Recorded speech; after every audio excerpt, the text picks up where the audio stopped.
Good morning, everyone, especially to our instructor, Sir Albert Cabanyo. This is our final examination for the CBA 111. And before that, let me introduce to you. I am John Rick Amodia, together with my co-member, John D. And this is our final examination for the CBA 111. So in this video, I'm gonna show we will gonna show you how to do, filter, format, and scheduling using the Excel. And without further ado, let's start. First things first is you need to find the Excel. So makikita natin dito, i-search nyo lang ang Excel. Ayan. And click nyo lang to. And there you have it. We have a blank workbook. I-click nyo lang to. And then this one.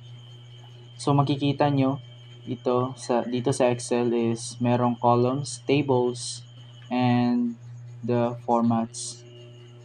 And inside the columns and rows, we have the tables. So these tables is dito nakalagay ang mga data gatherings, mga calculations, and even also mga investments na nagamit sa Excel. Okay? So I have an example here. So I have 3 examples here, including the test scores, restaurant review, and student names. Dito sa mga example is makikita natin na ang mga tables that given their scores, their ratings, and also the names.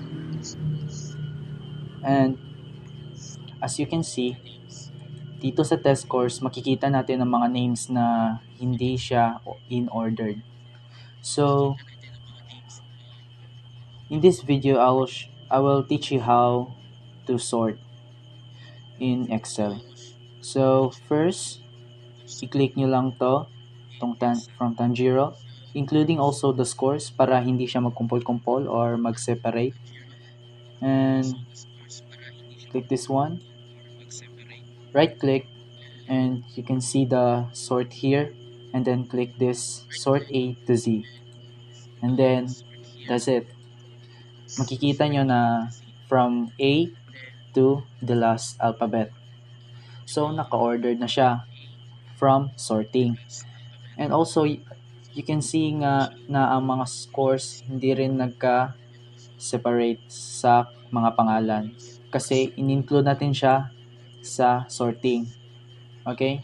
So, kailangan talaga i-include ang mga numbers kung kailangan para hindi po mag-separate sa mga names.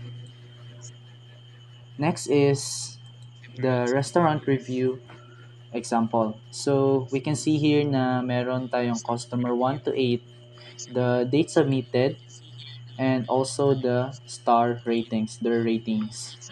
So, dito sa date submitted, kung gusto nyo na ma-highlight, you can also use format.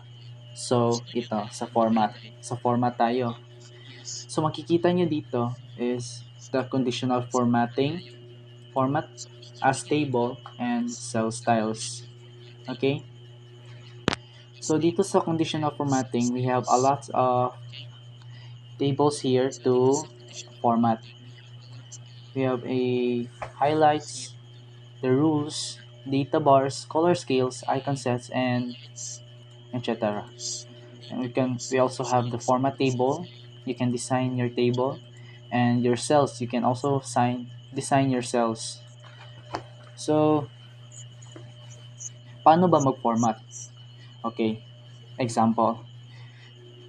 Dito sa date submitted, kung gusto nyo na ma-highlight ang date na gusto nyong okay, for example, gusto nyo i-highlight ang nag-submit today. Today is November 30. Kung gusto nyo i-highlight, i-click nyo lang to, long click lang. And after that, i-click nyo lang tong highlight cells rules. Punta kayo dito sa date occurring, then click. You can see bar here. Pindutin nyo lang to kung gusto nyo yesterday or tomorrow or maybe last month, this month. So, piliin ko is today. You can also fill a color, any type of color you want. From could be light red, yellow, green, fill, text, border, and many more. You can custom. So, I will choose the green field. And then, i-click nyo ang OK. Then, yan. So, makikita nyo na highlight yung today's date. So, ganyan lang ang mag-format. You can also add some shapes like this one, the icon sets. And pwede rin kayo maglagay ng mga shapes katulad ng circles, arrows, and also the indicators para like that. So may check siya sa gilid. So ganyan lang mag-format sa Excel. Simple lang talaga. Simple as that. And next is the student names. So as you can see, sa student names, dito is nakalagay ang mga names sa mga students. And hindi pa rin siya naka-order. So, para ma-order natin, gamitin pa rin natin ang sort. So, you may click this one. Don't click, right click, and sort from A to Z. Pero kung gusto nyo yung madali lang is, ganito ang gagawin nyo. Okay? Wait lang. I-click nyo to. Wait. I-click nyo to. Punta kayo sa insert and this one, sa table. Pwede nyo rin i-control T. And, makikita nyo to, i-click nyo lang tong OK. Then, ito na. Pwede nyo siya ma-adjust or easy na lang siya para sa inyo. Okay? Para hindi na mahirap. So, you can also select the names you want from Aloysius, Arkel, Atisa, and Dan. Example is, sila lang pipiliin ko. So, ito lang ang ibibigay sa table. You can also select all and sort A to Z. So, na-sort siya from A to Z. We also select all. Okay. So, ganyan lang siya. Kadali.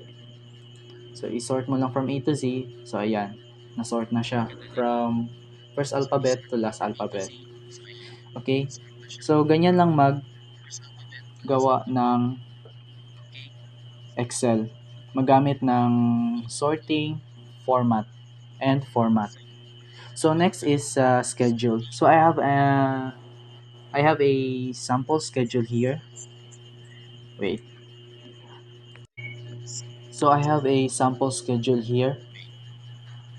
So, ginawa ko to. And also, with the help of my co-member, John D. Thank you sa table. Pag-edit ng table. So, we make this through format, sorting, and scheduling. So, here is the example schedule that we make in Excel. So, from student name, their department, the date, and the status. So, as you can see, naka-indicate ang mga names dito sa student name. So, wala pa siya naka-in-ordered. So, para ma-in-ordered, pindutin nyo lang tong sort from A to Z. Ay, wait. Dapat i-include nyo to lahat para hindi siya magka-separate. Okay? Gets nyo? And that's one. Okay. So, from A to Z. From A to the last alphabet. And after that, nilagay din namin yung mga departments nila, the date, and their status, if sila ay present, late, or absent. So, makikita natin dito naka-highlight.